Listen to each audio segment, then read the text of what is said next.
धरती पे आए तो क्यों, आने का क्या उद्देश्य है।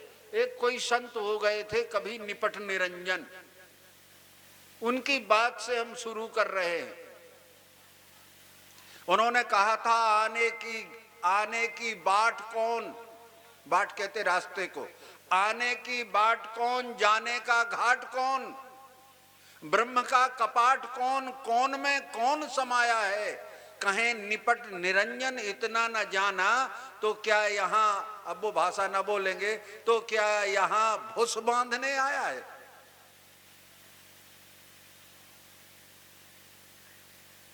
एक ठाकुरदास जी संत तो नहीं थे वो, पर ठाकुरदास मिश्रा जी थे, स्वतंत्रता संग्राम सेनानी थे। वो जो हमें मिले तो उन्होंने मुझे एक कविता भेंट की थी, आज मैं आपको लौटा देता हूं उसे। उन्होंने कहा था, बड़ी बुंदेली रचना है ये, गुरसराय के पास के थे वो, और उन्होंने बुंदेली रचना में अपनी कुछ रचनाएं, उनमें से एक मुझे भेंट की थी, मैं आपको भेंट कर देता हूं। आए एक ही गांव में दो पहलों पहल, या अपनों से अपनी बात है, ध्यान से समझ लेना, जिंदगी कामयाब हो जाएगी, नहीं बोझा तो लाद नहीं है। आए एक ही गांव में दो पहलों पहल, एक हम और एक तुम, और अंधरा से पूछत खड़ो अंधरा अपनी गेल। आए एक ही गांव में दो पहलों पहल, और अंधरा से पूछत खड़ो अंधरा अपनी गेल। चले केक पीछे, हतो झिंदुआ कुआ सरक गए नीचे। कह कवि ठाकुर दास अनेकन दुख उठाए, मिली न अबलो गेल गांव में जब से आए। का बंधा का मोक्षा कुत्र आगच्छो हो, हे बंधुओं यहां क्यों आए हो। कुतिया जाता कुतियम विशिष्टि अर्वाक देवा यश विसर्जने, ये वेद की ऋचा है, ऋग्वेद ये कहता है कुतिया जाता। जाता कहते हैं जन्म होने को, जात नाम जन्म का है, जात नाम ये ठाकुर कोरी क्षमा ब्राह्मण ये जात नहीं है, जात चार ही है, उद्विश्व दंडज जारज, ये चार जात कहते हैं जन्म होने की प्रक्रिया को। जातस्य ही भगवत गीता, जातस्य ही ध्रुवो मृत्यो ध्रुवो मृतस्य जन्म चाह। जो जिस प्रकार से जन्म लेता है संस्कृत में उसे जात कहते हैं। चार उद्विज स्वेदज अंडज जार, जाति जीव जल थल नववासी, ऐसा मानस ने प्रमाणित किया है, वो वैदिक सिद्धांत है। अब अंधे से अंधा तो विचार करें, कुतिया जाता कुतियम विशिष्टि अर्वाक देवा यश विसर्जने, कहां से आए हो। अच्छा आए हो, चलो ठीक है, आए हो कि ढकेले गए हो, ये प्रश्न उदय ही नहीं होता हमें। अन्य जो संप्रदाय हैं उनमें आने का कारण ये नहीं बताया गया कि तुम भगवत कृपा से आए हो, वहां आने का कारण बताया गया कि आने वाले ने स्वर्ग में गलती करी, वहां भगवान ने कोई फल लगाया और मना कर दिया कि तुम लोग ये फल मत खाना, पर उन्होंने भगवान की बात नहीं मानी, फल खा लिया। फल खाने से उन्होंने गंदगी की, गंदगी करने से भगवान ने उन्हें उस स्वर्ग में से लात मार के नीचे पटक दी। तो बताओ ढकेले भय आए हो कि ईश्वर अंश हो। यही सनातन की विशेषता है, सनातन में कोई ढकेला हुआ नहीं आया, दुत्कारा हुआ नहीं आया, भगाया हुआ नहीं आया, किसी का सताया हुआ नहीं आया, गलती करा हुआ नहीं आया, त्रुटियां बांध के नहीं आया। क्या लेके आया है, चेतन अमल सहज और सुखराशि, चार चीजें साथ लेके आए हो। क्या क्या लाए हो संग में, अब जो आप समझ ले हो यहां आए हो तो का लाए हो। कच्छु नहीं लाए, घरे के आए कि देर हो जाए चारों कल्ली हो, और भंडारे की पता कल ही चल गया हो तो खा के सोई यहाँ बेआरू की ज्यादा ध्यान न करियो सोच, जो ले आए संगे, ले आए चार में से एक। चैतन्यता लाए क्या? निर्मलता लाए क्या? अमल कहते हैं निर्मलता को। सहजता लाए क्या? और सुख राशि हो फिर दुखी क्यों? उत्तर है उसके नीचे ही, सो माया बस भयो गुसाई और बंधो कीर मरकट की। जानत हम लोग हैं पर जन नहीं जानत बंधो कैसे। दो प्रमाण दिए गए, तोते का और दिया गया बंदर का। इन दोनों को कोई पकड़ता नहीं है, ये खुद ही पकड़ते हैं। बंदर पकड़ने वाले को देख लेना आप, वो सुराही जैसे घड़े को गाड़ता है, उसमें कुछ दाने डालता है। बंदर उसके दानों को जब भरता है वो मुट्ठी बांध लेता है, मुट्ठी खींचता है तो मुट्ठी अड़ जाती है। घड़ा, बंदर ये समझता है मुझे घड़े ने पकड़ लिया। अरे घड़े ने नहीं पकड़ा, तू केवल मुट्ठी खोल दे छूट जाएगा।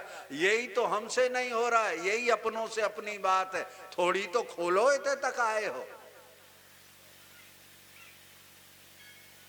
यही तोते का भी हाल है, इसे कोई नहीं पकड़ता। उसको बिछा देते हैं, एक डोरी होती है, डोरी में गिर्रियां लगा देते, नलकी बोलते हैं, उसके नीचे कुछ लाल लाल मिर्ची दाने डाल देते हैं। तोता उस पर बैठता है। तोता में एक आदत होती, पंजे को जोर से पकड़ता और झूलता है। अरे हम सब लोग किसान हैं, रोज हरिया बिगाड़त, बैठता है और झूलता है। पर जैसे ही वो फल के लिए नीचे जाता है, वो गरारी एकदम घूम जाती है।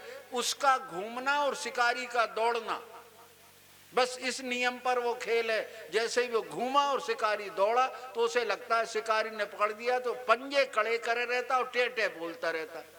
और गाता क्या है? सिखाए हुए हम जैसे तोते। क्या गाता है? शिकारी आएगा, जाल बिछाएगा, दाना डालेगा, फंस मत जाना। और फंस भी गए और जाल में लिपटे भी हैं, शिकारी के कंधे पर भी धरे हैं और पीछे चिल्लाते जा रहे हैं, शिकारी आएगा, दाना डालेगा, फंस मत जाना। सज्जनों, ये आज बाजार में तोते बिक रहे हैं।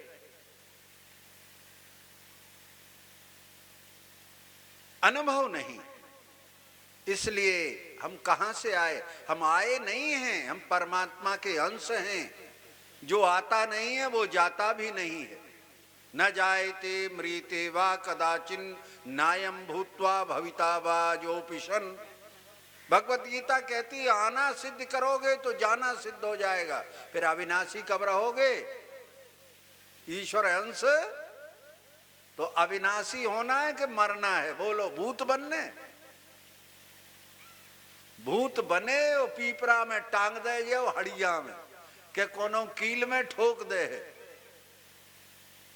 अब यह आपके ऊपर है कि तुम विनाशी बनोगे तो भूत बनोगे। और श्री भरत जी महाराज की अभी चर्चा हो रही थी यहाँ इस मंच से।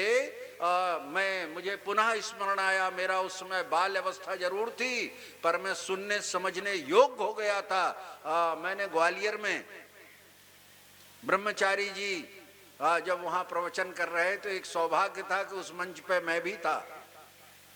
मेरा वो प्राथमिक बाल्यावस्था थी, उस बाल्यावस्था में भी मुझे वहां बिठाला गया था और उन्होंने इसी भरत चरित्र को वहां व्यक्त किया था। उनकी भरत चरित्र की एक लाइन, वो एक जलेबी का उदाहरण देते थे और मक्खी का, जो मुझे उस समय का याद है। उन्होंने ही कहा था कि भरत जी ने एक शिक्षा दी है मानवो, हे पृथ्वी के मानवो, आप लोग भरत जी की एक शिक्षा याद कर ले। उन्होंने अपनी माता से कही थी ये बात, हम आपसे कह रहे हैं, जे हरिहर पद विमुख भजह भूत घन घोर, तिनकी गति मोह देव जो जननी सम्मति मोर। जो परमात्मा को छोड़कर भूत परेत जिंद बैताल इनमें अपना जीवन लगा देते हैं, भरत जी कहते हैं उनकी दुर्गति होती है। तो अब तुम बताओ, अविनाशी होना चाहते हो कि भूत बनना चाहते? कर लो निर्णय। हम घर के हैं, घर की दुकान है, इतना सस्ता और कहीं मिलने वाला नहीं है। सहजम कर्म कौन्ते मुक्त संगा समाचर। वास्तव में संत की सभा उसे कहते हैं जिसमें चार फल जिंदा रहते उसी जगह प्राप्त हों। लहें चार फल अछत तनु साधु समाज प्रयाग। अगर संतों का समाज है, साधु समाज है, तो चार बातें हमें इसी समय इसी जगह अभी मिलना चाहिए। क्या मिलना चाहिए? अर्थ धर्म काम और मोक्ष। तो हम समझते हैं मर जाएंगे तब मोक्ष होगा। मर के किसी का मोक्ष नहीं होता। आज तक किसी ने प्रमाण पत्र नहीं भेजा, ना वहां से फोन घुमाया, ना वहां से चिल्लाया ऊपर से चिंता मत करो हम मोक्ष में बैठे। चौपाई लिख रही है लहाएं अछत तनु, इसलिए मुझे तर्क भास्कर भी कहते हैं लहाएं अछत तनु। अछत तनु का अर्थ होता है शरीर रहते मरत के नहीं, क्योंकि मैं अविनाशी हूं तो मृत्यु कब? अविनाशी और मौत, ये दो बातें हमें हमारे सनातनत्व को जब से सुनाई गई, जब से समझाई गई। अरे मौत तो उनकी होती है जो ईश्वर के अंश नहीं होते, जो त्रुटि करके आते हैं, जो गलतियां करते हैं, जिनमें दुर्गुण भरा है, वो तो जीते जी मरे हैं। सब समान यह 14 प्राणी। रामचरितमानस ने उन 14 लोगों को मुर्दा बताया है। अगर उनमें हमारी भी गिनती है तो हम तो मरे मराए। इसलिए आए कहां से? हम आए नहीं हैं, हम अविनाशी हैं, प्रकट हुए। प्रकट होने का मतलब वैसा मत समझ लेना भगवान श्री राम जैसा। प्रकट का मतलब होता है अव्यक्तादीन भूतानि। मैं ये सारे उपनिषद और भगवद गीता के मंत्र कह रहा हूं। अव्यक्तादीन भूतानि व्यक्त मध्यानि भारत अव्यक्त निधनान्येव तत्र का परिदेवना। अव्यक्तादीन भूतानि, ये सारी सृष्टि अव्यक्त होती है। आप लोग किसान हो, अगर तुम्हें अपने बीज में पेड़ दिखाई न दे, मैं बहुत सरल समझा रहा हूं वेदांत को, अगर आपको आपके बीज में पेड़ दिखाई न दे तो तुम खेत में बोओगे? पर क्या आंखों से तुम्हें तुम्हारे बीज में पेड़ दिखाई देता है? पर क्यों बीज बोते हो? बीज बो के क्या निकलेगा? वृक्ष निकलेगा। पर क्या वो बीज में आंखों से दिखाई देता है? नहीं देता। पर क्या निकलता है? क्यों बोते हो? क्या निकलेगा उस बीज में से? वृक्ष। तो वृक्ष बीज में कैसा है? अव्यक्त है ना। फिर पेड़ बन गया, और कब तक हम उसे खाद पानी देते रहते हैं? कब तक? जब तक उसमें एक बाल या फल लगता है। और जो बीज बोया था उस पेड़ में वही बीज लगेगा कि हाथी घोड़ा? तो किसान खेती क्यों करता है? क्योंकि बीज का बीज हो जाता है। बस हम ही केवल एक ऐसे हैं जो बीज का बीज नहीं होते, क्योंकि हमारा बीज है सब मम प्रिय सब मम उपजाए। हम किसके, कहां से उत्पन्न हुए? कौन से बीज से? बीजम माम सर्वभूतानाम ततो भवति भारत। भगवत गीता कहती है सारी सृष्टि का मैं अनाशी अविनाशी बीज हूं। रामचरितमानस कहती है सब मम प्रिय सब मम उपजाए।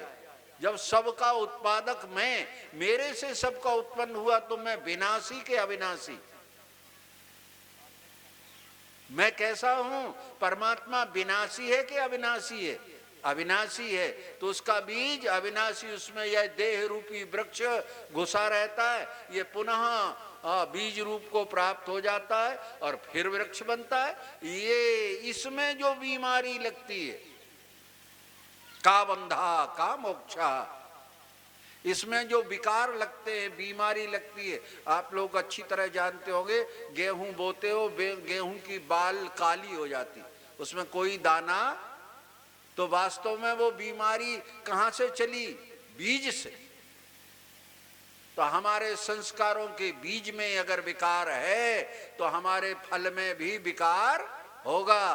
कहे मुनीस हिमवंत सुन, जो विधि लिखा लिलार, देव दनुज सुर नार नर कोई न मैटन हार। इसलिए थोड़ी सी बात आपसे कर रहे हैं। हमारे यहाँ, मैं जहाँ से आया हूँ नर्मदा तट से, वो कलयुग की पुण्यदायिनी कलयुग की, इस समय कलयुग में अगर कहीं पुण्य है, कहीं ज्ञान और शास्त्र नियम से आचरण है, तो वो केवल नर्मदा है। कलयुग में केवल नर्मदा मुक्तिदायिनी होती है। स्मरणात् जन्मजम पापम दर्शनात् त्रिजन्मजम स्नानार्थि जन्म सहस्रेषु हंति रेवा कलयुगो। प्रमाण क्या है कि होती है? आपके घर में कोई भी शुभ काम होता है तो कौन सी कथा करवाते हो? कौन सी कथा होती है अपने घर में? सत्यनारायण की कराते ना? कहाँ की है वो कथा? अरे अध्याय जब समाप्त होता है, घंटी बजाते हो तो उसके अध्याय समाप्त में वो इति श्री स्कंद पुराणे रेवा खंडे